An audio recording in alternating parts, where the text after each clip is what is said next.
Mga kaibigan, magandang araw. So dito kami ngayon sa ano no. Hindi na natin babanggitin kung saang lugar to dahil di naman natin kabisado. Basta Cavite to. So meron kami dito ginagawang unit, Montero Sports. So ayan, nagpalit tayo ng rotor disc kasi nga natagalan to bago nagpalit ng brake pad, kaya yung rotor disc niya ay nadamay ano. Talagang grabe yung nangyari sa kanyang rotor disc sa likod. Naubos talaga yung brake pad. So ito ipapakita ko lang sa inyo yung bago ano. Ayan o. Yan, pasensya na kayo, medyo paus pa tayo dahil galing nga tayo sa ano trangkaso. Pero hindi naman talagang ano, trangkaso na ano, mild lang. So ito yung rotor disc niya no, sa likod. Yan, palitan tayo ng bago. So ang brand dito, wag na natin babanggitin, basta Japan brand yan, matibay. Tapos ito yung ano, rotor disc na pinagpalitan natin na isa.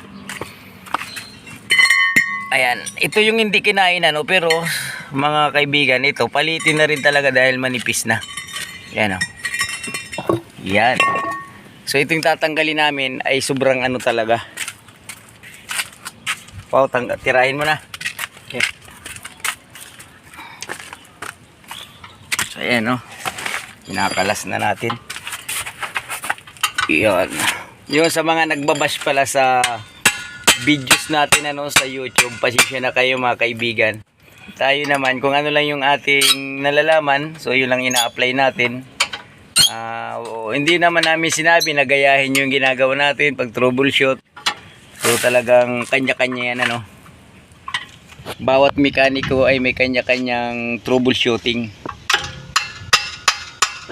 Yan o, yung ating ano, pamangkin. Dami nagbabash.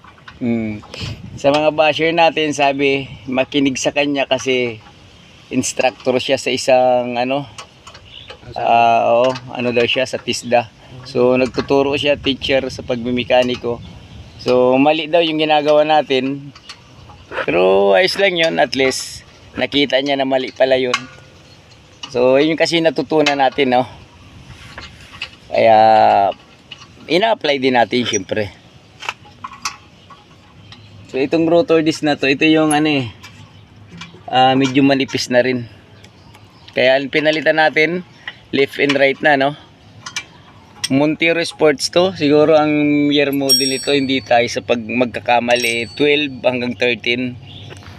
Yan o. Yan, soaking na natin to.